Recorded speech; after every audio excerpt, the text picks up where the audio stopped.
Patricia, ¿cuál es la finalidad de la educación en la sociedad? Porque yo te podría responder rápidamente, formar a los nuevos ciudadanos, pero no se acaba ahí, hay mucho más.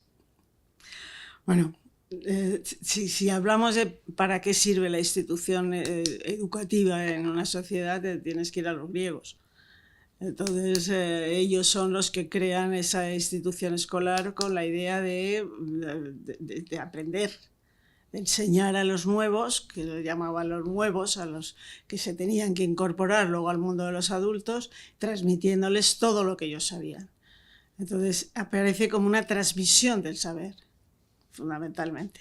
Distinto en Grecia que en Atenas que en Esparta, porque en Esparta la educación era formar soldados para el Estado, o sea, era una educación estatal al 100%. Entonces eso en Occidente, bueno, por lo que yo he rastreado, habría que remontarse a la Revolución Francesa para ver dónde empieza esa distinción clara entre si la educación es para educar ciudadanos para el Estado o si educar individuos para que estén formados y se incorporen a una sociedad y hagan su vida según quieran hacerla. ¿Es esto lo mismo que la distinción entre instrucción y educación en valores? ¿Está asociado? Bueno, vamos a ver.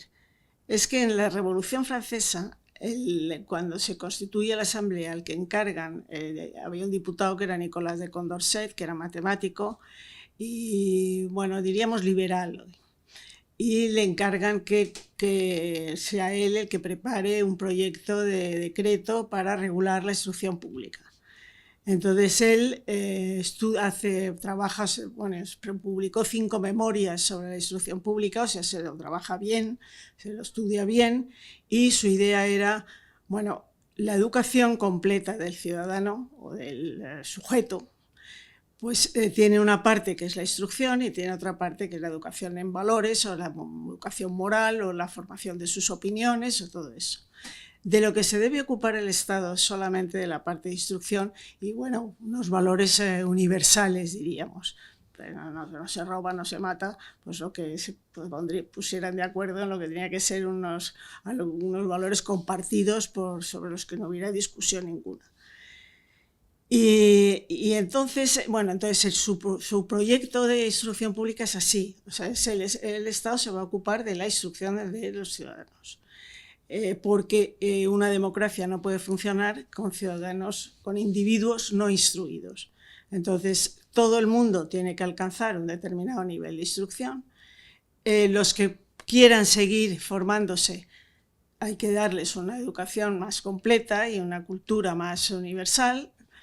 Y luego ya los mejores, los más talentosos para el estudio y para eso, pues harán estudios superiores o se formarán en las universidades. O sea, esa es la idea que luego se heredó y que estuvo funcionando en todo Occidente, pues desde luego durante el siglo XIX completo y parte del XX. O sea, una enseñanza primaria, una enseñanza secundaria y una enseñanza terciaria, diríamos, o universitaria o superior. La primera era para todos, o sea, eso había que saber qué es lo que se pretendía que todos los ciudadanos supieran. Esa era la instrucción. Y el mismo Condorcet dijo, bueno, pero yo reconozco que eso no es la educación completa del ciudadano, pero hay una parte de educación del ciudadano que corresponde a su familia, que corresponde a quien sus padres decidan que encargan esa educación, la educación moral, fundamentalmente, ¿no? Entonces, dentro de la misma comisión aparece un grupito de jacobinos que dicen que no están de acuerdo. Entre esos jacobinos hay uno llamado Le Pelletier, que es un tipo curioso, porque Le Pelletier es un aristócrata jacobino que vota a favor de la suerte del rey, o sea, de la guillotinar al rey. Entonces, al salir de la votación de la Asamblea, en el Palais Royal, un guardia real le clava una espada y lo mata. Entonces, en ese momento fue el santo de aquella revolución, ¿no? Entonces, había escrito una alternativa a ese proyecto de Condorcet. Entonces, cuando Condorcet cae en desgracia y los girondinos caen en general en desgracia y son los jacobinos los que se hacen con el poder, pues hay un decreto de arresto de Condorcet.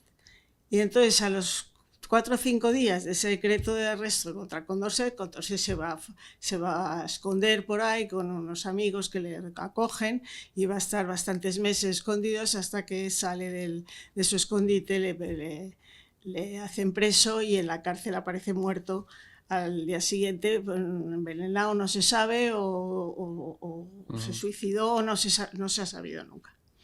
Y entonces a los 3 o 4 días, digo, de decretar su arresto, Robespierre sube a la tribuna y dice, bueno, este plan de Condorcet está bien en lo que se refiere a instrucción, pero no es completo. Nosotros preferimos el de Lepelletier. Y el de Lepelletier, que estaba archivado en la asamblea o lo que fuera, lo lee. Y dice, lo que a nosotros nos interesa, si de verdad queremos cambiar el régimen, es construir un nuevo pueblo. Entonces, bueno, pues esa es la idea. O sea, si tú lo que quieres es utilizar la educación para un cambio rotundo del perfil del ciudadano, entonces solo la instrucción no valía. Fíjate que es interesante porque me has explicado ahora mismo 2 elementos que se conservan. La distinción por, vamos a decir, itinerarios o por fases, según el alumno, el chico, por ejemplo, demuestre más capacidad para estudiar o no, una educación básica elemental para todos y luego ya vamos a llamarlo en España un bachillerato o un preuniversitario que lleve después a la universidad, pero solo algunos, a los que quieran y demuestren capacidades para ello. Y por otro lado, un programa que combine conocimientos, lo que se supone que el ciudadano debe saber, que palíe la ignorancia, y la construcción, y lo voy a decir con todas las palabras, de un espíritu nacional. Que ya en el ejemplo... Bueno, el que cambia la palabra Ministerio de Instrucción por Ministerio de Educación fue Franco. Y en Francia, en cambio, es un tal... No me acuerdo de cómo se llama, pero es en una época parecida. Es en el 30... Franco lo hace en la zona nacional antes de terminar la guerra, y el ministro que lo hace en Francia es en 2 años después o algo así. Vale. Pero bueno, que ese uso tan evidente por parte del gobernante de que tiene ahí una herramienta que sirve para forjar ciudadanos afines al régimen o que lo interioricen como parte de su identidad, de quiénes son, ya se remonta a antiguo, que no es nada nuevo, no es y nada que todavía nuevo. hoy en el siglo XXI Y además, está plenamente pujante. Y luego en Francia, por ejemplo, que la discusión es muy parecida a la que se puede tener en España, ellos, muchos intelectuales ya que recomiendan que se lean las 5 memorias de Condorcet, porque dice hay que leerlas despacio porque ahí hay muchas claves de qué arreglo podría hacerse. Y muchos recuperan, dice hay que recuperar la palabra instrucción, que era estupenda. Sí, pero no está Pero está, bueno, no está de moda. Siempre había, no está de moda. Hay muchas palabras que no están de moda y no es que solamente no estén de moda, es que casi son impronunciables dentro del mundo de la educación. Fíjate, y una de ellas es instrucción. Eso es. Estamos hablando de la materia que tú abordas en El suicidio de Occidente, publicado con Encuentro en el 2024, un libro pues es denso, 360 páginas prácticamente, que se subtitula La renuncia a la transmisión del saber. Este saber al que planteas que quizá hayamos renunciado es la instrucción a la que te refieres, entiendo, pero ¿por qué eso conduce al suicidio de Occidente? ¿No te parece un título un poquito exagerado? Bueno, vamos a ver. En un libro de Neil Ferguson sobre el Occidente, y hay uno que se llama Occidente y otro que se llama, ya no me acuerdo después, que escribe más cortito y tal, un poco de resumen. Él dice que el secreto del éxito de Occidente y de la civilización occidental fueron sus instituciones. Entonces, bueno, la institución más antigua que hay en Occidente es la escuela. Y esa escuela se crea para transmitir saberes. Si esa escuela no funciona, digo yo que algo está fallando y muy gordo en Occidente. Sin embargo, y llamando a Occidente civilización occidental. O sea, yo podía haber dicho muy bien el suicidio de la civilización occidental. Pero que es que además, ¿por qué suicidio? Porque lo estamos haciendo nosotros mismos. O sea, y no es que viene de fuera el bárbaro, es que el bárbaro está dentro.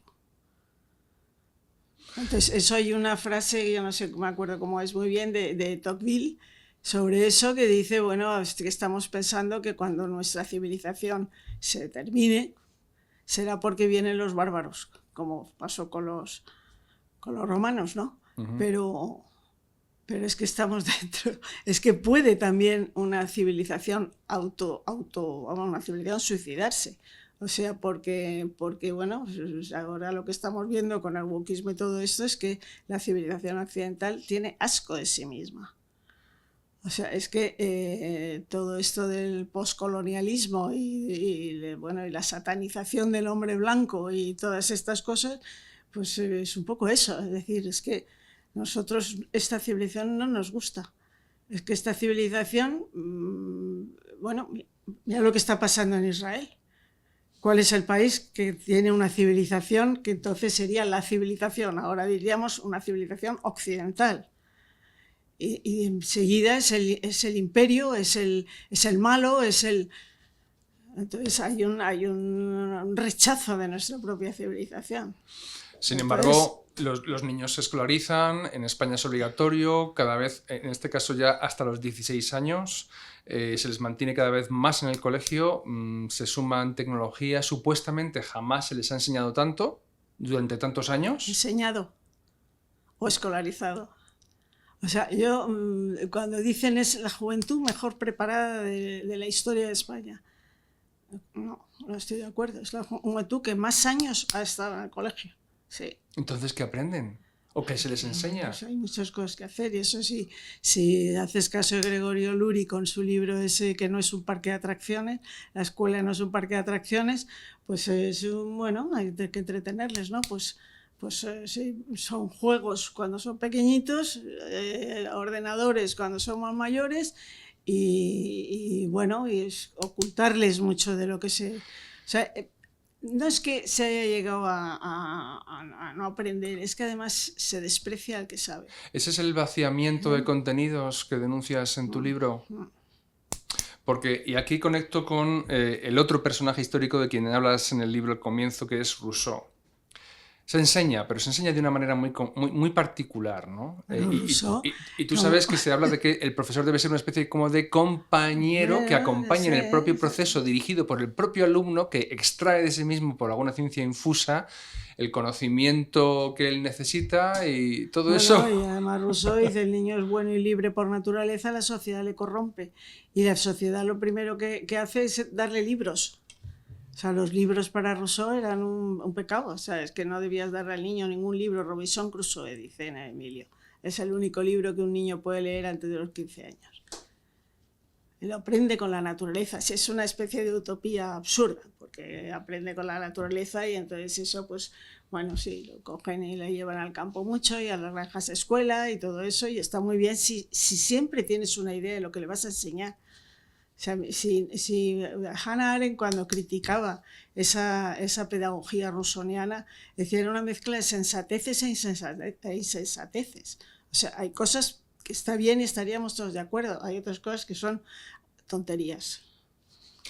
También hablas de John Dewey, o Dewey, o no sé cómo, vamos a pronunciarlo a la inglesa, John Dewey. Yo siempre he dicho Dewey, pero como todo el mundo dice Dewey, pues... Vale. Dewey o Dewey. Es lo que impera, es la fórmula que ha ganado. No venció Condorcet. En este debate venció Rousseau por el tamiz de la nueva escuela. Batalla, yo creo que tiene cuatro actos, y yo quisiera, los que yo trato en el libro un poco. O sea, lo primero sería la Revolución Francesa, la discusión entre jacobinos y girondinos, y ahí en el siglo XIX las escuelas se forman con la idea de Condorcet. Nuestra Constitución del 12 le preparan el proyecto de decreto a Quintana, Manuel José Quintana, él hace un informe copiado prácticamente del de Condorcet. se estructura, como tú has dicho antes, en primaria, secundaria y universidad. La primaria, todo el mundo, escolarización obligatoria y todos aprenden lo mismo. En la secundaria ya hay como itinerarios diferentes, ya no todo el mundo lo hace y bueno, se piensa que se va para ir preparándose para la universidad. Y a la universidad van los que pasan una serie de selecciones, ¿no? Bien, entonces, a finales del siglo XIX y principios del XX aparecen unas escuelas que empiezan a reivindicar las ideas de Rousseau. Entonces el niño se educa para educar en libertad y además siempre se confunde con la idea de libertad del liberalismo clásico, que no tiene nada que ver. Libertad es para los educadores rousseauianos lo que era para Rousseau, es decir, quitar las instituciones, dejar al niño libre y dejarle que actúe a su antojo. Y eliminar el principio de autoridad y la figura autoritaria que es el profesor, sí, o el maestro. Sí. Entonces, hay una escuela bastante importante que además todavía perdura, que es Summerhill. Summerhill era una escuela fundada por un pedagogo escocés en el año 20 o 21 y bueno, pues era un modelo de escuela que ahora ya llamaríamos progresista pura, o sea, ahí no los profesores se sentaban en las asambleas que dirigían los niños si no querían ir a clase no iban, en fin. No habría libros, supongo, no ni habría exámenes. libros, ni exámenes, ni nada, eran muy libres, era una escuela libre.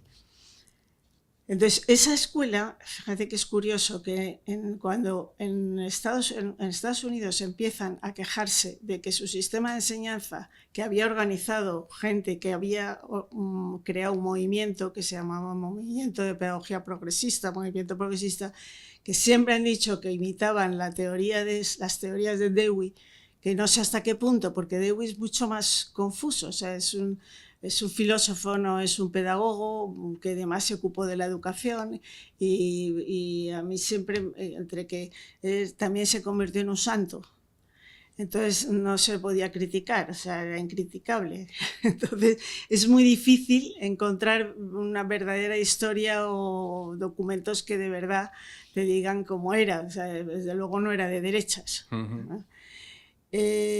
Bueno, pues ese movimiento progresista coge todas esas ideas de las escuelas libres, de Summerhill y tal, pues unos con más dogmatismo, otros con menos.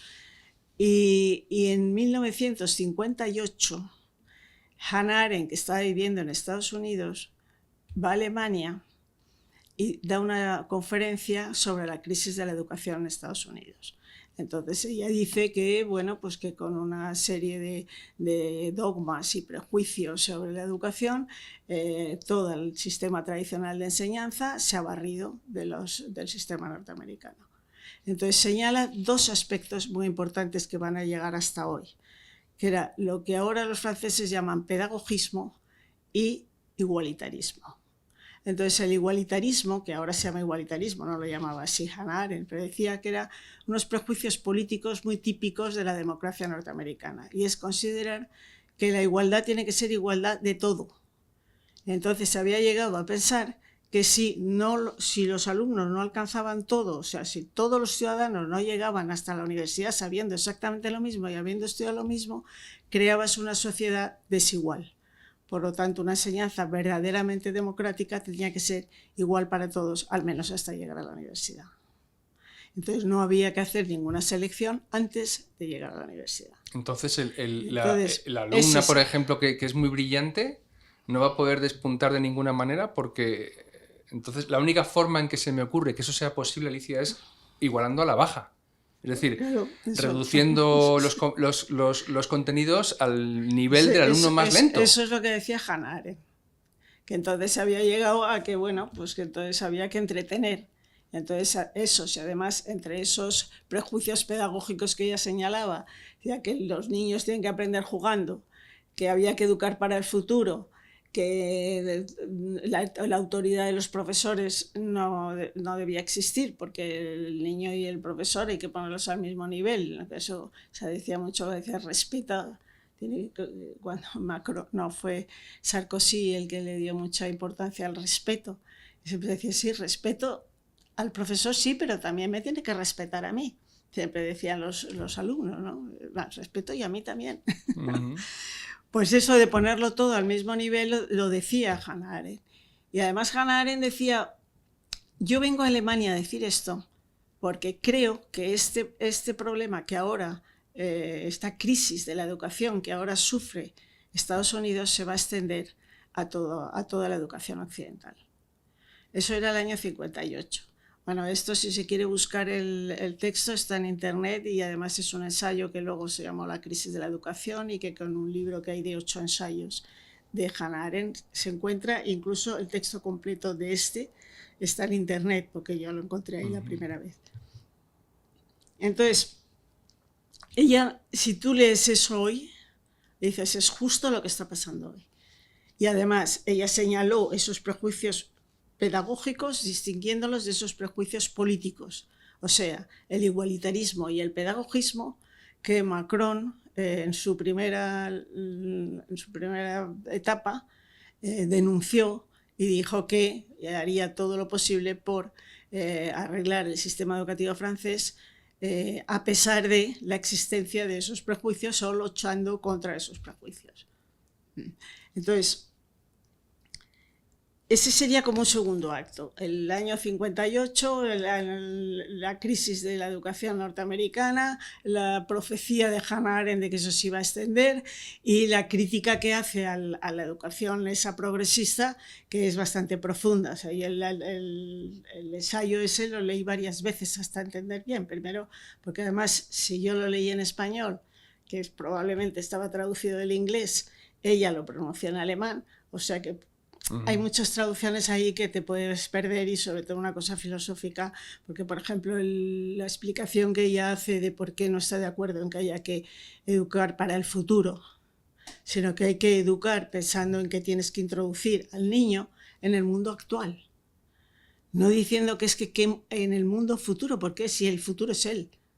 O sea, el futuro será lo que él haga. Y el futuro lo desconocemos. Y el futuro lo desconoces, incluso con y fíjate ahora con toda la cosa, la inteligencia artificial, las tecnologías, que no sabes en qué va a acabar. No sabes para qué les vas a tener que preparar. No sabes qué es lo que entonces tienes que prepararlos para sí mismos. O sea, que la idea, y es una idea que tratas en el libro, es preparémosles para que conozcan a qué pertenecen, la sociedad que se van a encontrar y cómo hemos llegado hasta este punto, y luego ya dejemos en sus manos el futuro que sea lo que sea, porque prepararlos para el futuro es imposible porque no lo conoces. Entonces, y lo van a hacer ellos.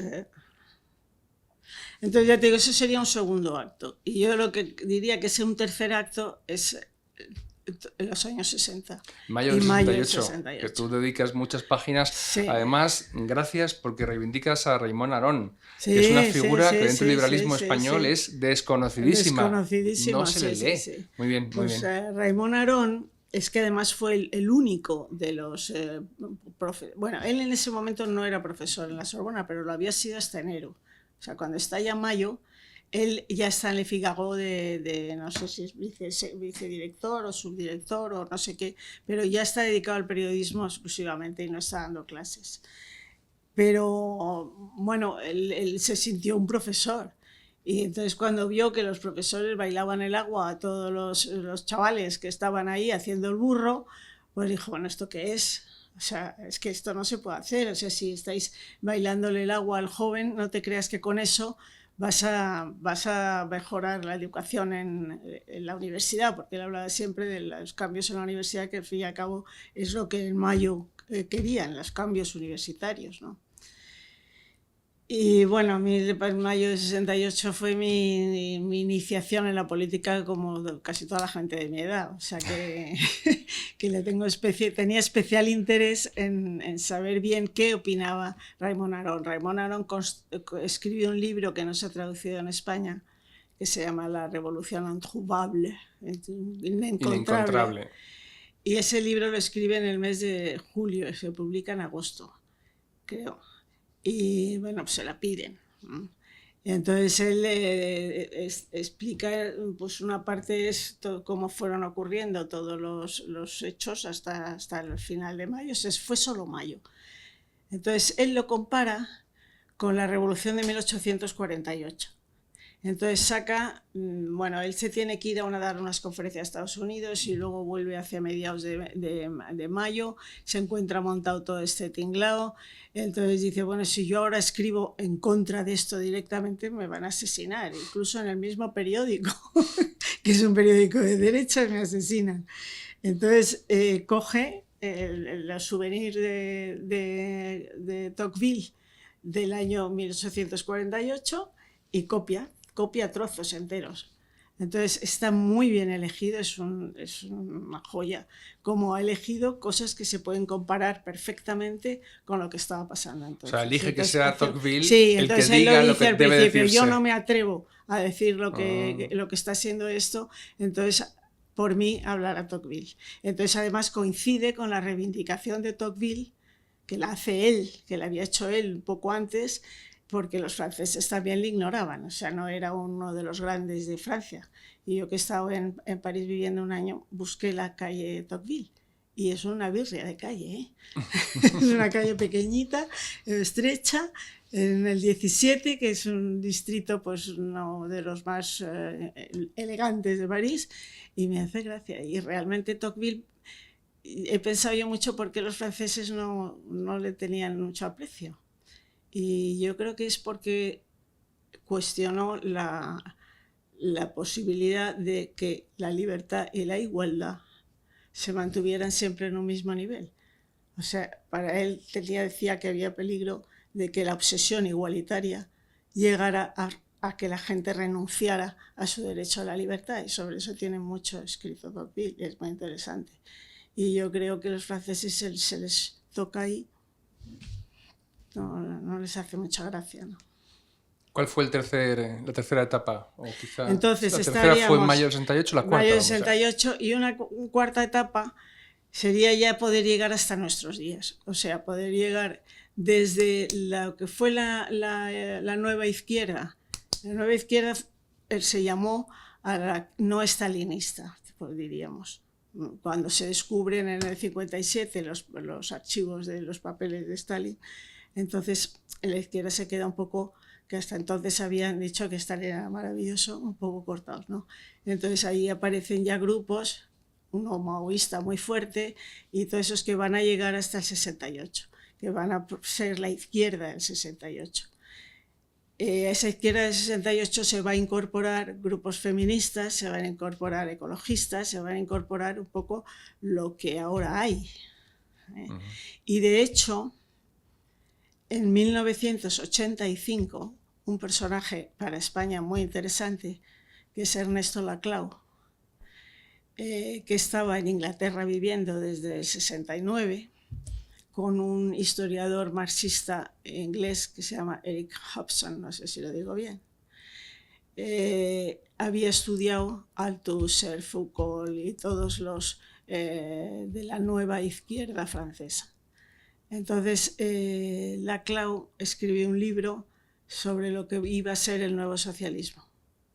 Y ese libro, que en este momento no me acuerdo cómo se llama, crea lo que él llamó postmarxismo. Y ese postmarxismo es precisamente la base ideológica de todo el wokismo y todo también el populismo de izquierdas de los podemitas nuestros. Es lo que te iba a decir, porque Laclau y Chantal Mouffe, que es su pareja, creo que, pues, vamos, Errejón, Pablo Iglesias, beben de ellos. Mira a ver cómo se llama, sí, el libro es desde el 85. Sí, y creo que se escribió en inglés. Lo escriben en la Universidad de Essex. Sí.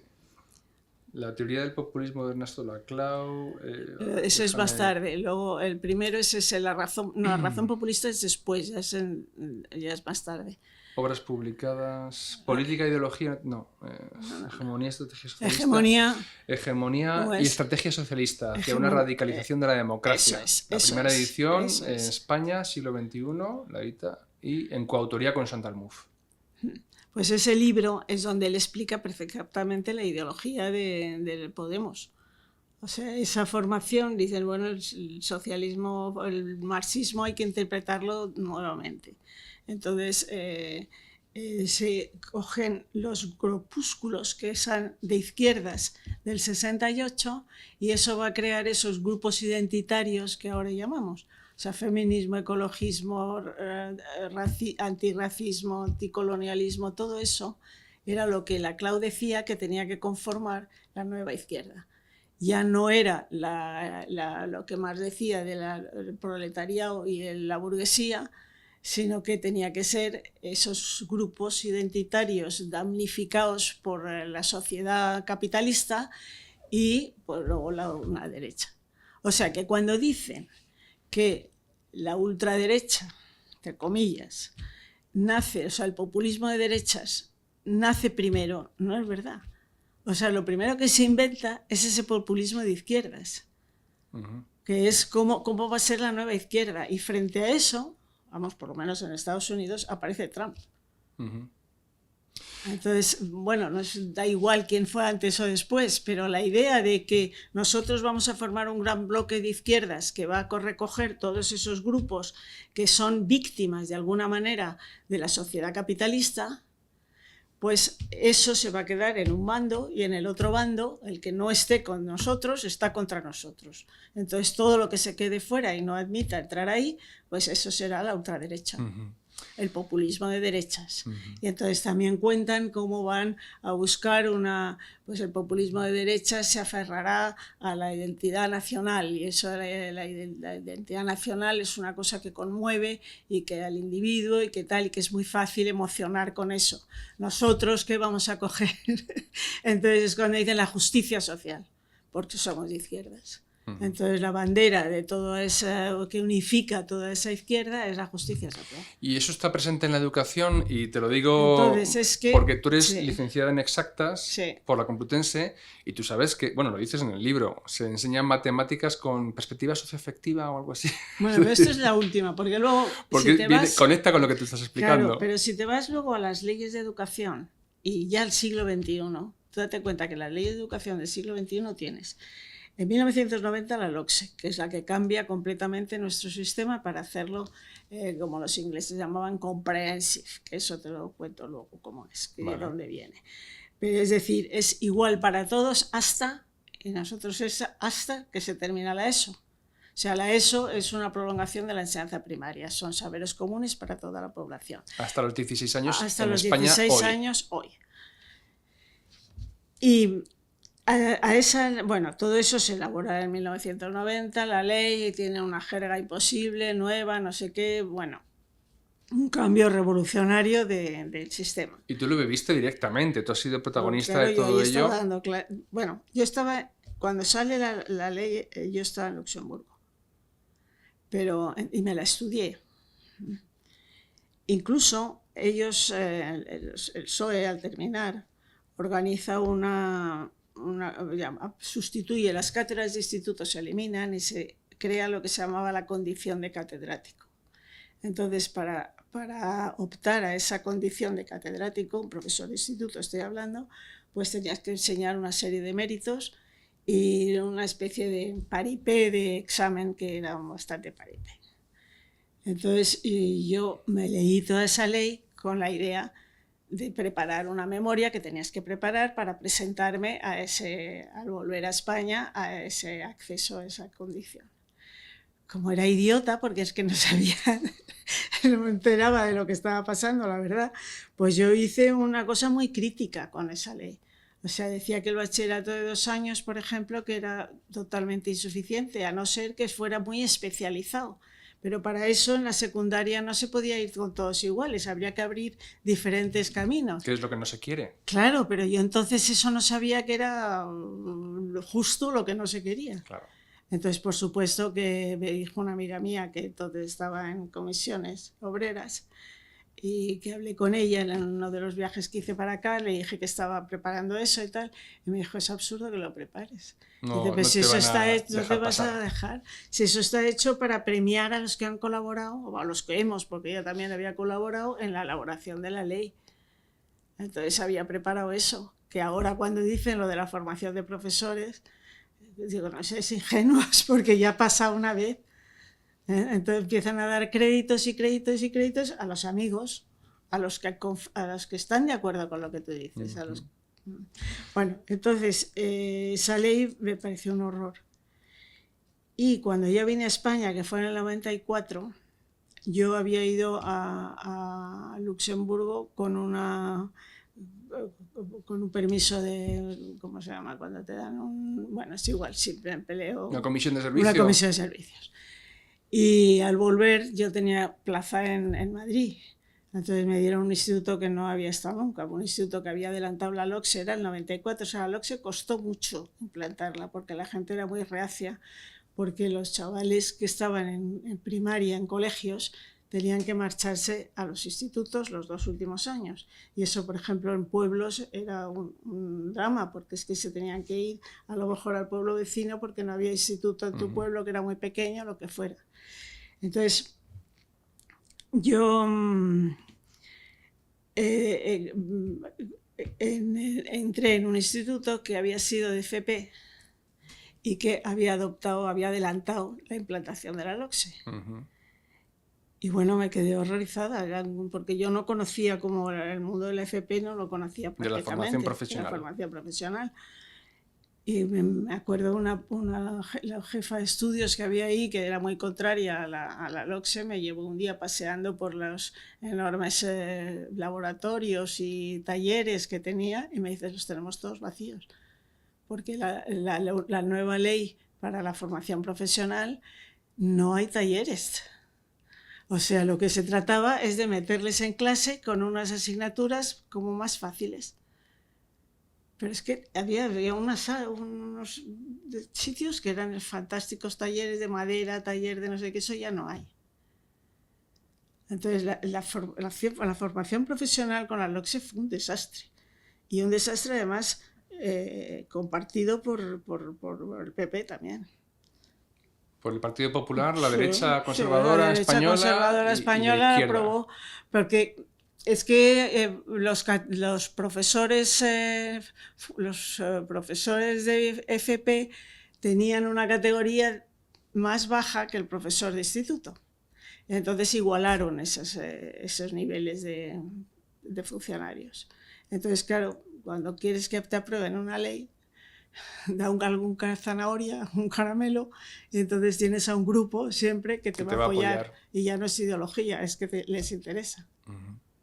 ¿Y con qué se llenan esas aulas? Bueno, esos pues programas que iban, llaman currículos, ¿no? Claro, era todo ya pues, enseñanza secundaria obligatoria. Entonces era todo por lo que hay ahora en la enseñanza secundaria obligatoria. No hay talleres. Bien, pero ¿qué se les enseña? Si tú dices en el título que se renuncia a transmitir el saber, ¿qué se transmite? Y aquí conecto, si quieres, con el 68... Mira, a mí no me había pasado en mi vida, en mis años de profesora, el haber llegado al mes de junio y tener una clase donde dices no he conseguido enseñarles nada. ¿Pero cómo puede ser eso? Pues porque estás peleando con ellos toda la mañana, todo el tiempo, solo para que tengan una actitud un poco decente en clase. ¿Y cómo pasan de curso? Pues porque les pasas. Pero entonces, ¿se puede dar el caso entonces de que y todavía hasta hace muy poco, hasta esta última ley, que es cuando ya han dicho que hay que intentar aprobarles a todos como sea? ¿Sí? Sí. Pero entonces... Entonces dan las notas y que las notas numéricas no valen y que, bueno, la última ya es, lo que pasa es que yo se me olvida porque la leí en su momento cuando estaba en el consejo escolar y me quedé horrorizada diciendo, bueno, esto no... El último truco se llama enseñar por competencias. Entonces, todo esto está muy bien si dices, no vale con aprenderte una cosa de memoria, tienes que entenderlo y saberlo aplicar y no sé qué. Eso en matemáticas se ha hecho toda la vida. O sea, yo nunca he enseñado una cosa sin exigir luego que se supiera aplicar. Y en asignaturas, pues, o la enseñanza de la lengua, supongo que pasará igual. Pero puede haber asignaturas que se pueden nada más que memorizar y ya está, soltar el rollo y luego se te olvida y eso es verdad.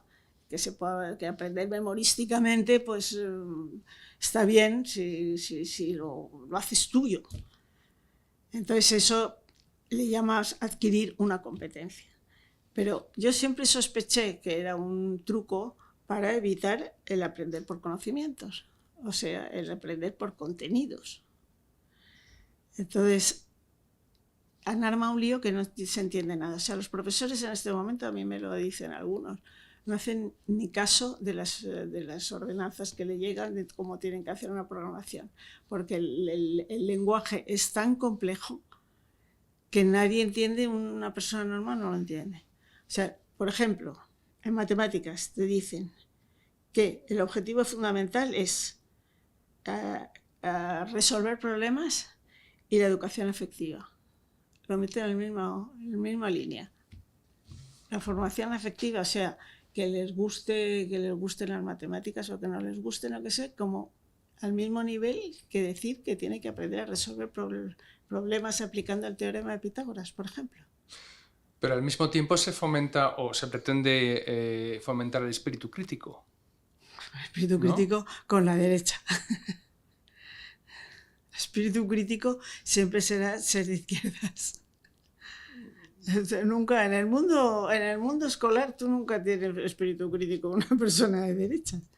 Tiene que ser de izquierdas para tener espíritu crítico, porque la sociedad, el sentido común, todo eso es muy derecha. Ya decía Pablo Iglesias, hay que cambiar el sentido común de la sociedad. O sea, que quizás son los chicos que salen del sistema educativo son críticos sin saber que critican. Es decir, son críticos por defecto. Son críticos con el sistema, son críticos, claro. Son revolucionarios. Son revolucionarios. Pero no saben muy bien. Porque tú son o no lo son, no en lo el sé. capítulo, en las páginas que dedicas al 68, planteas que aquellos jóvenes que montaron aquello que derrocaron a De Gaulle, o sea, que provocaron elecciones presidenciales, sí.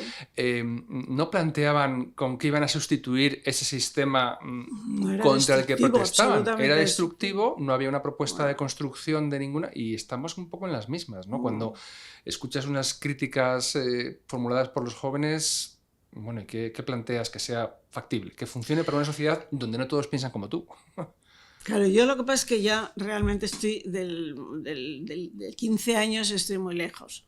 O sea, bueno, mis hijos ya tienen 40 años y es otro mundo ya. Ya se empiezan a preocupar por lo que les enseñan en el colegio de sus hijos. Sí, sí.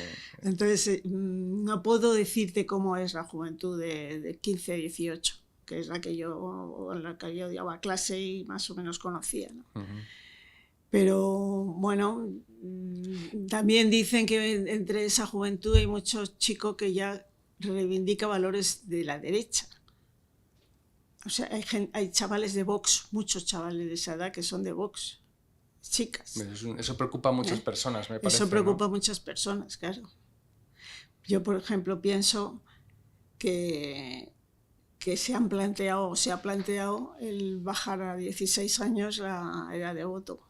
Uh-huh. Pero no se atreven. Uh-huh. Porque no se sabe a quién va a votar esa gente. Uh-huh.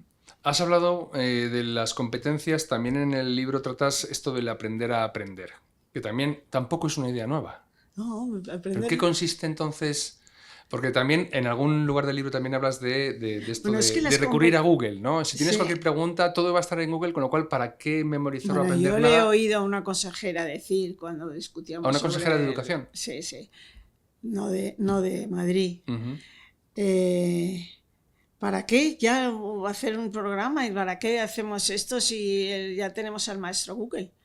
O sea, que bastaría con enseñarte a manejar Internet Explorer o el Firefox o el Chrome, un navegador de Internet, y decirte cómo hacer buenas búsquedas. Pero yo, o sea, si yo pienso cuáles serían los valores humanísticos, digamos, pues yo pienso en la memoria, el entendimiento y la voluntad, lo que se llamaban las tres potencias del alma o del espíritu. Uh-huh.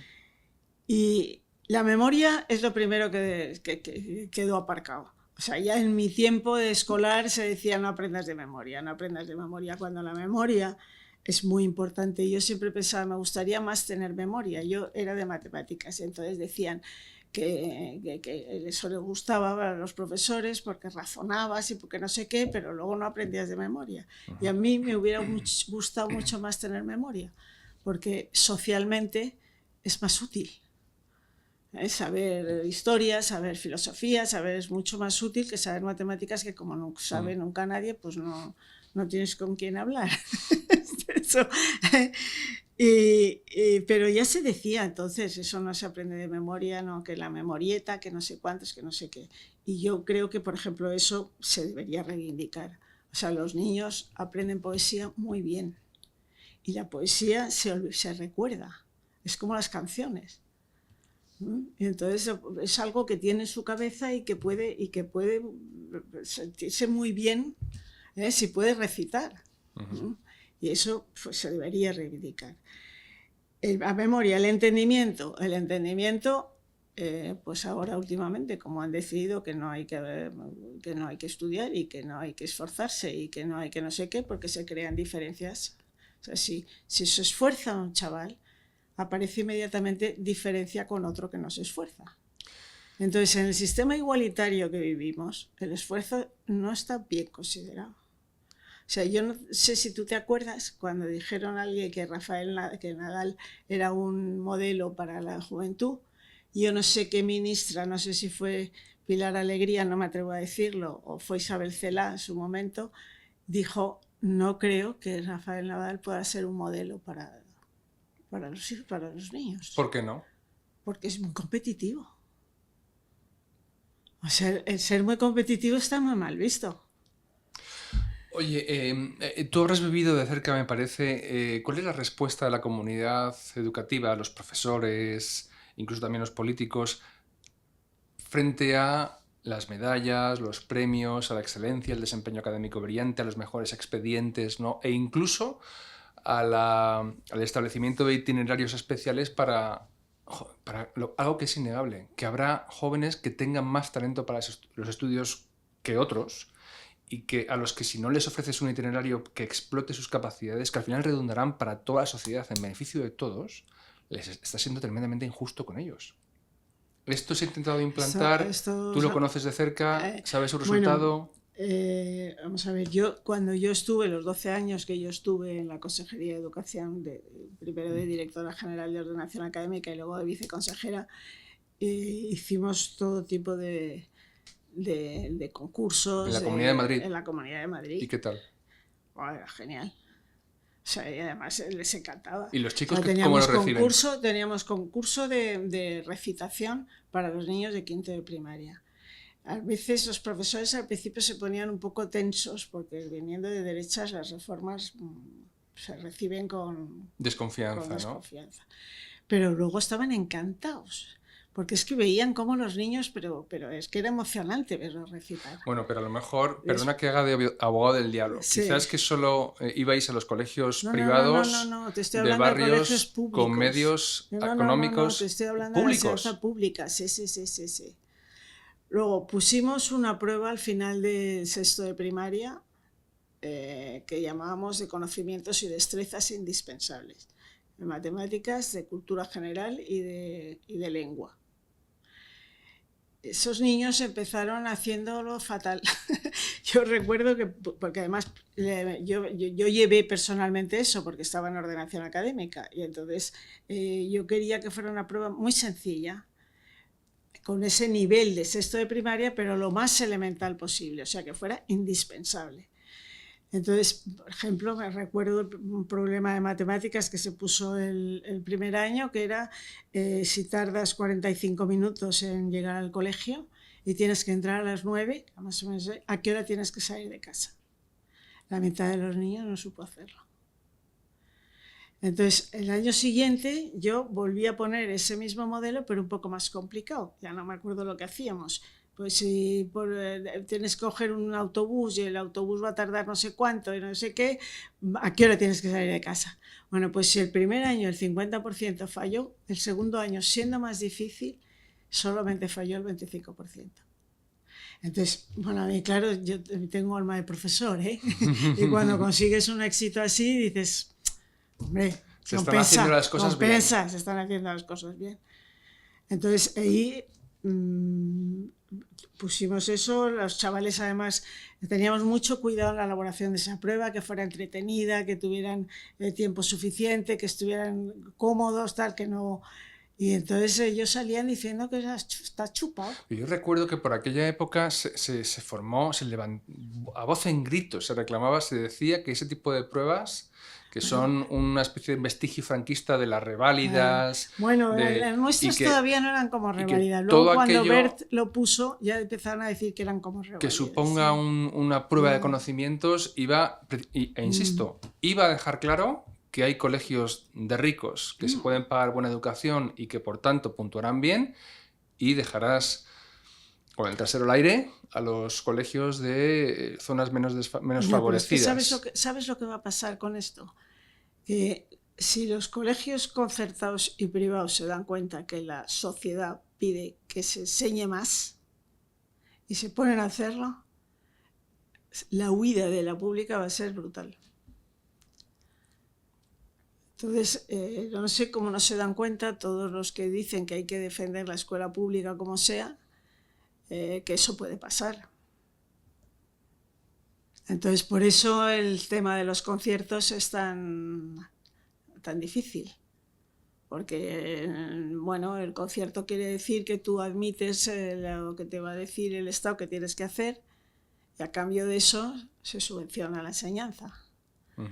Entonces, yo tengo amigos, a ver qué libertad va a dejar al colegio para hacer las cosas. Amigos míos profesores de la pública denuncian a los concertados y a mí me dicen que estaría fenomenal que los cerraran todos. ¿Qué? Que los cerrasen todos. Los colegios, que además se los ha estado financiando ilegalmente, de tapadillo. No, es complicado. Pero bueno, había un libro de Gómez Llorente, socialista Gómez Llorente, que yo le conocí porque coincidí en ese instituto al que yo fui.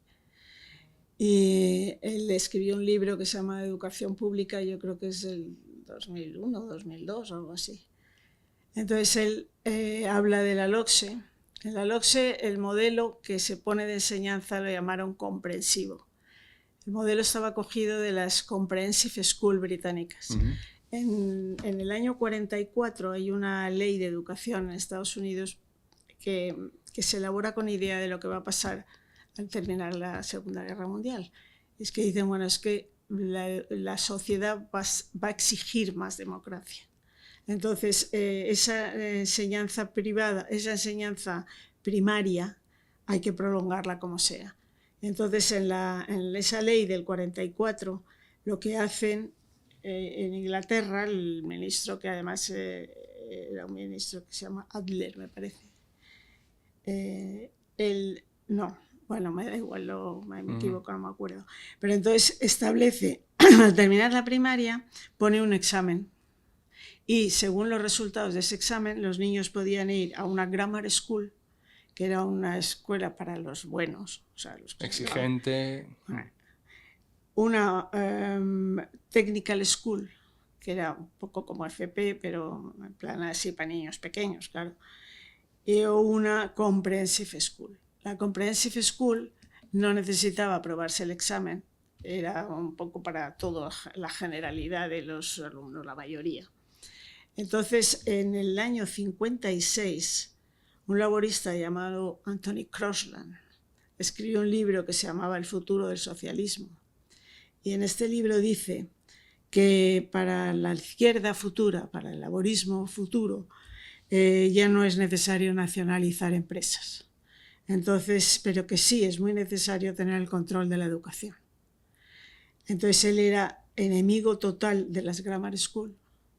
Y cuando le hacen ministro de Educación, en el año 65, lo primero que hace es una circular diciendo que está prohibido volver a abrir grammar school y que todas las grammar school que existen o las que se hagan en nuevas escuelas deben ser comprehensive. Entonces se reduce mucho las grammar school y el examen de primaria ese le suprimen. Y entonces la comprehensive es una escuela a continuación de la enseñanza primaria. Entonces ese modelo es el que se pone con la LOCSE. Y tiene gracia porque Gómez Llorente en su libro dice, claro, eso tiene que ir acompañado de una eliminación paulatina de la enseñanza privada. porque si hay una enseñanza privada y una competencia de escuelas, y entonces la gente no va a ser capaz de valorar el bien moral que supone una enseñanza igualitaria. Margaret Thatcher, cuando la hace ministra de Educación, suprime esa circular de Crosland, pero no querían. Entonces ella dice, es imposible luchar porque la sociedad ya piensa que es inmoral un sistema selectivo. ¿Estamos ahí en España? ¿Piensas que en España se comparte esa...? Entonces en España hay esa idea. Entonces, y bueno, a veces la gente no sabe muy bien qué pasa. O sea, tú me dices a mí, ¿cómo es posible que hayan dicho que no debe repetir prácticamente nadie en la ESO? Siempre es en la secundaria obligatoria. Entonces, ¿no? ¿Y qué van a hacer entonces? No, pues todos llegan al final y todos aprueban. ¿Y qué nota se les pone? Bueno, pues a unos un poco mejor y a otros un poco peor, pero pasan, ¿no? Alicia, y visto los resultados del control, de la politización, y creo que no es un término exagerado, de la educación y de la animadversión por parte del poder y desconfianza de la enseñanza privada, a la que te acabas de referir, ¿tú qué piensas acerca de lo que ocurre muchas veces cuando se leen los resultados PISA, que las personas claman por saquen las manos de la educación? Ustedes esto no lo saben hacer y permitan que haya mucha más oferta privada, planes educativos que compitan en el mercado, en fin, una liberalización de la educación y que los padres decidan por qué proyectos educativos apostar y que al final a lo mejor los primeros estadios de esa liberalización habrá una abundancia de muchísimos proyectos, pero con el tiempo irán quedando los mejores y quedarán porque las familias los refrendarán con su dinero. Instale usted sistemas de cheque escolar, etcétera, pero eso no se da, porque es que si no puede ocurrir, y encima en España, porque estamos en un vacío legal respecto al homeschooling, es decir, es que yo cuando conozco a familias que prefieren educar en casa, es que les tengo que dar la razón. Digo, pues sí, atendiendo a lo que un niño va a aprender hoy, estabulado durante 14 años o los que sean, en un aula, pues casi si tú te responsabilizas o crees que lo vas a enseñar mejor, pues adelante. Hombre, yo lo que pienso es que en España hay muy poca iniciativa de montar cooperativas de padres. Pero están obligadas a seguir el proyecto. Por ejemplo, la Institución Libre de Enseñanza era una cooperativa de padres. Muy bien. O sea, eran unos padres que querían una educación distinta para sus hijos y montan su colegio. Me ha llamado la atención en el libro que tú dices que precisamente en la ILE, la idea de la educación liberal de las Cortes de Cádiz se combinó con una educación, una filosofía práctica que acabó adoptándola incluso el Partido Socialista. ¿Qué pasó ahí? También pues dedicas a ello Es muchas un misterio páginas. y me gustaría, yo por ejemplo creo que Ortega y Gasset tiene que tener cosas relativas a la pedagogía. Yo he leído algún ensayo suyo. Por ejemplo, hay uno que empieza a hablar, porque él cuando viene de Alemania a España, da clases en un instituto superior de magisterio. Ese instituto superior de magisterio era para ya los maestros que habían terminado la licenciatura y tenían que hacer como el máster de ahora, el profesional. Entonces era una enseñanza muy fuerte. O sea, los maestros estaban muy formados. Y entonces eso, no sé por qué, porque además lo miraba en internet y lo dicen así como alguien dice, qué cosa más rara que cuando se plantea la Constitución de la República, se suprime ese instituto. Entonces se crean las facultades de pedagogía, que es estudiar pedagogía antes de estudiar el contenido de lo que vas a enseñar. O sea, cuando estudias cómo se hace, o sea, qué puede ser el magisterio, te dice, hay dos posibilidades y dos tipos en Europa y tal y cual, que son los que piensan que primero tienes que hacer un aprendizaje de una mal determinada materia y luego pedagogía. O los que piensan que la pedagogía sola se puede estudiar. Eso Hannah Arendt ya lo advierte, dice, cuidado que la pedagogía no es una ciencia. Y si la estudias como ciencia, quiere decir que te importa poco lo que van a enseñar, lo que quieres es controlar cómo lo van a enseñar. Y al decir cómo lo van a enseñar, puedes meter toda la doctrina, toda la ideología que tú quieras. Volviendo a las escuelas privadas, era la objeción que te hacía, es que están obligadas a enseñar unos contenidos, es decir, el plan lo pone el Estado. En Inglaterra, en Inglaterra los colegios privados no están obligados a seguir los currículos oficiales. Los subvencionados sí, pero los privados no. O sea, el subvencionado sería como el concertado aquí en España. Sí, mientras que tú recibas... Y tiene sentido, ¿no? Mientras tú recibas financiación pública, el por pagador lo menos te se exigirá. podría discutir. Vale. Pero es que en España la no hay opción. privada tiene muchísima libertad. Aquí no. Es verdad que para eso tienes que poner unos exámenes.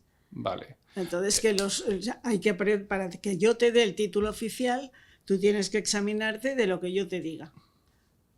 Bien, pero cómo llegar a Y esos llegas resultados ahí, te organizas tú. Efectivamente. Te organizas tú, no. ¿Y por qué en España no se hace? Porque no se reivindica.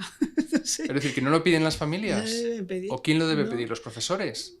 Pues no lo sé. Yo me acuerdo cuando hicimos los colegios bilingües, públicos bilingües en Madrid, y bueno, empezamos a pensar que había que traer profesores nativos y que no sé cuántos, y en España no había manera de traer profesores nativos porque no eran funcionarios, y entonces en la pública no se podía.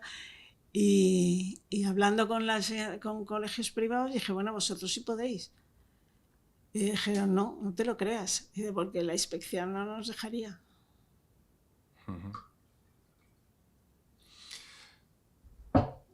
Fíjate, en el año 92, cuando se termina de organizar la Unión Europea y tal, yo me acuerdo que yo estaba dando clase de francés en la Alianza Francesa y un profesor que tenía decía, entonces, cualquier profesor que ejerza aquí puede ejercer en cualquier país de la Unión Europea.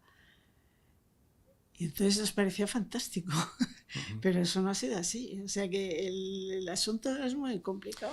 Para ti, ¿cuál debe ser el papel que desempeña el Estado en el sistema educativo? ¿Fijar planes de estudio y contenidos al grado que se hace actualmente o simplemente garantizar una enseñanza estatal para todos que sea...? Porque además, Alicia, yo creo que hoy en día ya ni siquiera es el ascensor social. Por ese ascensor no se asciende a ninguna parte. Con lo cual, ¿qué debe hacer el Estado si es que debe hacer? Porque es que lo que hace lo hace muy mal. Bien, yo creo que Esperanza Aguirre, cuando fue ministra, intentó hacer un programa de estudios similar a lo antiguo. O sea, decir claramente en cada materia qué es lo que deben aprender a estas edades y a estas otras edades, ¿no? O sea, decir qué es lo que tiene que saber un niño al final de la primaria, qué es lo que tiene que saber al final de la secundaria obligatoria y qué es lo que tiene que estudiar en bachillerato, pero de forma clara. O sea, Nuno Crato, que fue ministro de Educación en Portugal, yo le di una charla y al terminar dijo, hay un solo sistema, currículos claros y exámenes. Entonces ese es el único sistema que puede recuperar la enseñanza. Ese es el sistema Nuno Crato. Que cuando preguntaba, dice, pero siempre dice lo mismo, y dice, pues es que es muy fácil, pero es tan fácil que no se hace. Es que tú digas claramente cuáles son ese currículo y diga, pero no empieces a hablar ni de afectividad ni de cosas raras. O sea, es que leer el currículo de la última ley tiene mucho mérito, porque es que no entiendes casi nada. O sea, una persona que no sea un pedagogo formado con algún máster ad hoc no entiende nada. Esa educación socioafectiva, que creo que es el adjetivo que se utiliza, ¿dirías tú que es responsabilidad de los padres o de la familia? Es decir, ¿cuál es el ámbito...? A ver, en matemáticas, ¿cuál es la educación socioafectiva? ¿A qué llamarías tú? Pues que no lo sé. Pues viene a ser que, claro, que es que hay niños que odian las matemáticas. Y otros que es que les encantan las matemáticas. Entonces hay que conseguir que a todos les encanten las matemáticas. Bueno, el que odia las matemáticas es porque el pobre no entiende nada. Entonces sí puedes trabajar con él para que entienda lo que estás haciendo y ponerte a su nivel, pero en plan muy didáctico, no con plan psicológico. ¿Ves? Porque a lo mejor ha tenido alguna vez un trauma. Yo sí sé, yo he visto traumas en matemáticas, ¿eh? ¿Y sabes con qué? Con la regla de 3. Yo he conocido alumnos ya de 15, 16 años bloqueados con las matemáticas. Me estoy acordando de uno que conocí en Luxemburgo, que era hijo de un diplomático, y cuando él había aprendido, tenía que aprender las tablas de multiplicar en esa edad, había cambiado de lengua en el colegio, con lo cual él las tablas se las recitaron en otra lengua distinta y entonces se bloqueó y no aprendió las tablas. Entonces yo le di clases particulares cuando estaba, pues eso, tenía 15 años, 18 años tendría ya, o estaba en bachillerato. Y dije, este chico no se sabe las tablas. Pues me atreví y le dije, oye, ¿tú te sabes las tablas? Bueno, a ver, empieza, la del 3, la del 4. No se las sabía. Entonces le dije, oye, cómprate unos lapicitos que vendían las esos que tenían las tablas escritas y llévatelo en el autobús. Y cada día que vengas te aprendes una. Fue un milagro. Tanto que pensé que debía poner un gabinete. Entonces el chaval aprendió las tablas y de repente, ¡puf!, ya lo aprendía todo.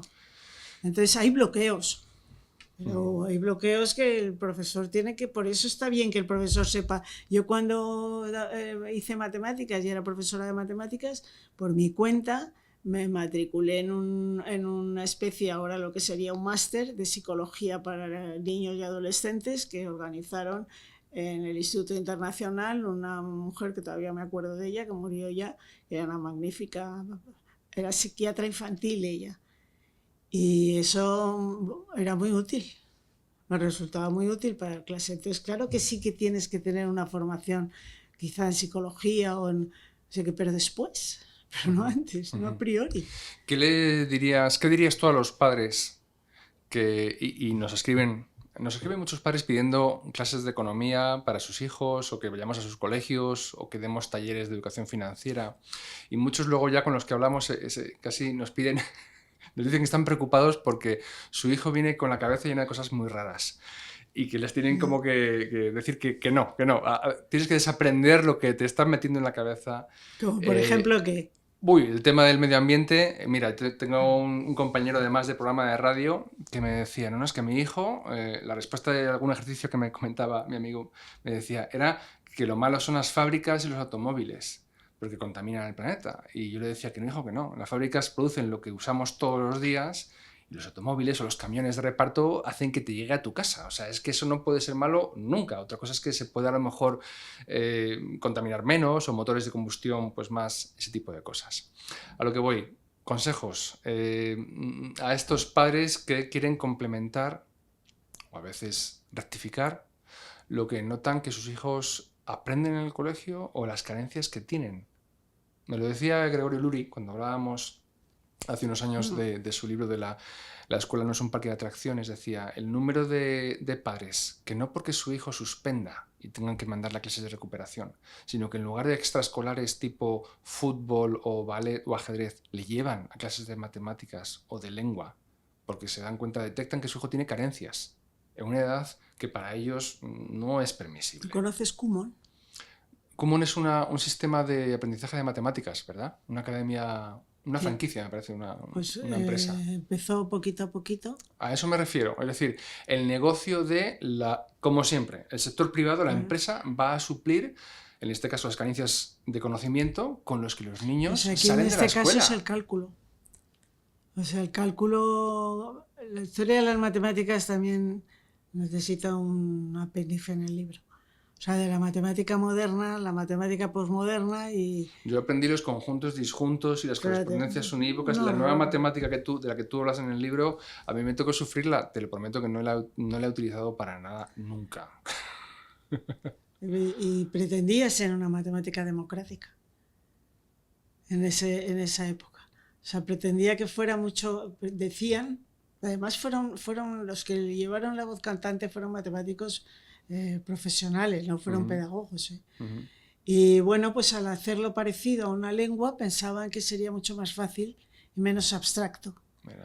Y era mucho más abstracto. Muchísimo más. Y entonces decidieron que la geometría de Euclides, que es la que yo estudié en su momento, en primero y segundo de bachillerato, que tenías, no, en segundo y en segundo y en tercero, no me acuerdo muy bien, pero vamos, cuando tenías 12, 13 años, y que además a mí yo le cogí gusto a las matemáticas con eso, era muy bonita.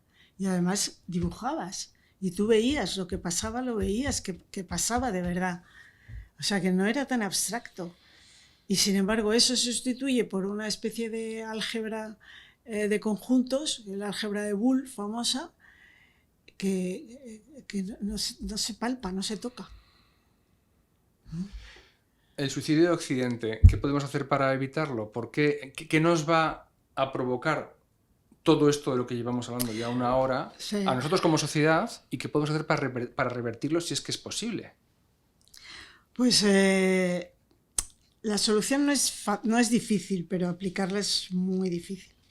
Porque, bueno, a mí me siguen preguntando si yo creo que un pacto por la educación sería útil. Yo creo que no.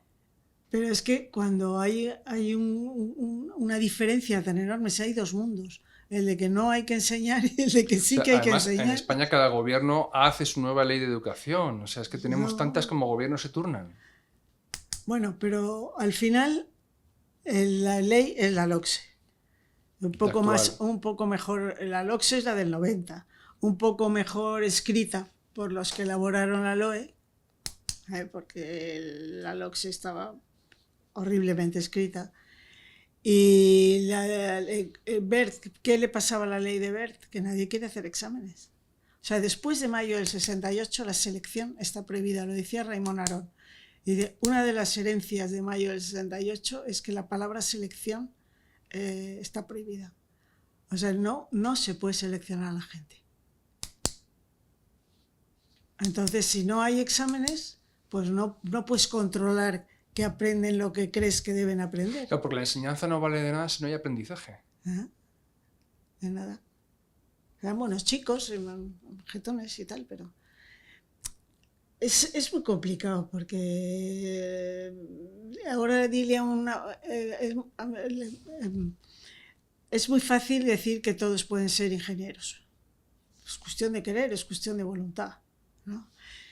Pero dile luego que solamente van a ser ingenieros los que aprueben un determinado examen que es bastante difícil.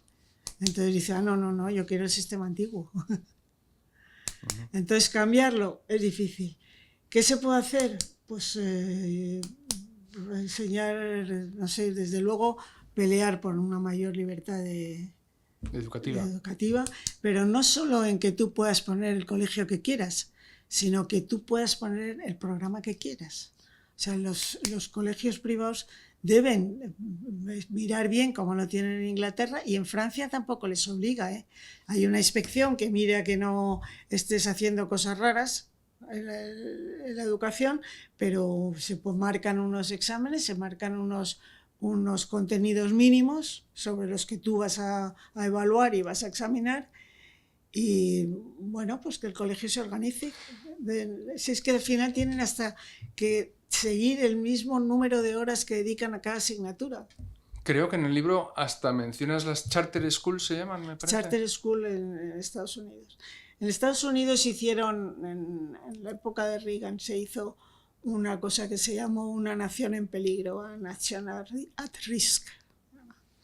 Entonces hay una comisión que formó, porque en Estados Unidos la ley no puede ser muy entrometerse mucho en la organización de cada estado, pero entonces lo hicieron como sugerencias, como ideas.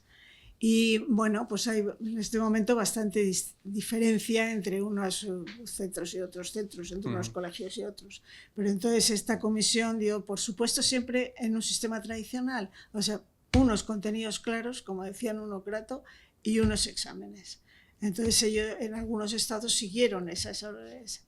Y luego aparecen las charter school, que son como colegios concertados. Pero también hay con diferencias en cuanto a la libertad de currículo y de no sé qué.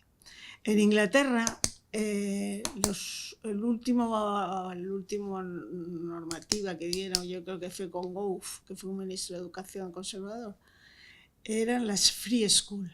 Escuelas libres. Sí. Entonces las free school era, pues, tú podías poner la libertad académica y además tener subvención. O sea, lo que a una privada se lo permitías antes, se lo permites ahora a una a la que tú vas a subvencionar. Uh-huh. Y luego tienen bastante diferencia de forma de dar esa subvención. O sea, hay forma de becas o dar a través de las LEAs, que son las autoridades locales de educación, o dar directamente cheque, o dar, ¿sabes? Entonces es subvencionar escuelas que pueden tener libertad de currículo. Bueno, pues ojalá que sea así, porque aquí acabar pidiendo mayor libertad educativa creo que es una buena petición. Yo diría eso, bueno, no es solamente que te den la ayuda económica, es que te dejen libertad. Que te dejen libertad para enseñar. Pues ojalá sea así. Sí, y marca tú pero para eso tienes que marcar unos contenidos que todo el mundo sabe lo que son. O sea, lo que tienes que aprender de matemáticas, y luego además, a base de inventarse cosas que no son contenidos, al final los contenidos que sí que habría que revisarlos, efectivamente yo creo que al final son los de toda la vida, que alguien dice lo de toda la vida, pero a lo mejor tienes que revisarlos, pues no se hace. Lo que se hace es, entonces yo siempre he pensado que si las sociedades matemáticas, sociedad física, la academia de lenguas y todo eso formaran unos grupos de trabajo para hacer eso, para hacer ese trabajo, pues harían un gran servicio al país. Pero un gran servicio, porque la autoridad, vamos, si la Academia de Historia formara un grupo de trabajo con catedráticos de instituto o con profesores de instituto, a ver qué de verdad creéis que debe saber. Yo con María Antonia Iglesias, con Carmen Iglesias, perdona, me reía, siempre se reía conmigo, porque yo le decía, pero vamos a ver, Carmen, la gente dice, estos no saben nada hoy los niños, pero nadie se pone a decir qué es lo que tienen que saber para que tú pienses que sí que saben. Entonces, cuando yo el último año que estuve en la consejería con un grupo de catedráticos de historia y de académicos, se hizo ese trabajo. O sea, yo me acuerdo que yo preparé como un borrador y tal, cogiendo con un libro de historia, y luego se discutió en unos grupos, así cuando estaba Nacho González, de presidente de la comunidad, se elaboró un papel de qué eran los conocimientos que tenía que tener un niño cuando termine la primaria. Y entonces se fijó en una cosa que entonces se hablaba mucho, que decir 10 fechas. 10 fechas claves en la historia de España, para que el niño se vaya formando un mapa cronológico en su cabeza. Porque es que vimos que, por ejemplo, entre Franco y Napoleón, no te creas que piensan que uno nació antes que otro, ¿no? El descubrimiento de América, pues tampoco aparece. Entonces, el mapa cronológico en la cabeza y el mapa geográfico, eso tiene que estar desde pequeñito y muy poquito a poquito bien claro en la cabeza de los niños. Porque ahí luego vas rellenando y vas aprendiendo más cosas, pero ahí no te puedes estar ahí con una duda tremenda sobre si resulta que Napoleón es anterior a Arquímedes o no. Un amigo me decía hace unos meses que ya se enseña la historia en forma de episodios, es decir, no hay una línea cronológica clara. No, eso es una cosa muy progre también, que no sé por qué. O sea, yo tampoco sé de los progres de dónde sacan estas cosas. Eso hay miles de libros de historiadores ingleses y franceses que se quejan de eso, de que no hay un estudio cronológico. Eso lo echan la culpa a la época posmoderna. Uh-huh. ¿Sí? Y porque es todo un mejunje donde pero si no se puede orientar eso, y además a la hora de trabajar con Internet, eso es clave, porque tú una vez que has localizado el hecho, pues te enteras luego lo adornan ellos en la Wikipedia, ¿no? Pero tú tienes que tener las ideas un poco claras, ¿no?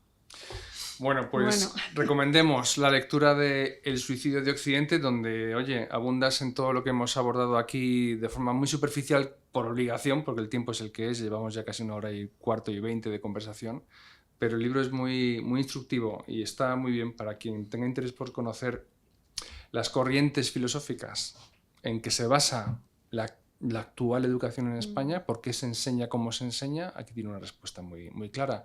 Tenías un libro anterior, La estafa de la educación. Se llamaba La gran estafa, el secuestro del sentido común. Bien. Son independientes, es decir, este se puede leer... Bueno, pero sí, pero este es mucho más completo, vale, porque pues ya remitimos a los yo el otro me lo ahorraría. El otro tiene una parte de las matemáticas que está bien y que ahí no lo traté. Muy bien. Pero por lo demás está ahí. Pues perfecto, que noten la recomendación. Ha sido un placer, Alicia. Gracias por venir a Value School. Muchísimas gracias. Hasta la próxima.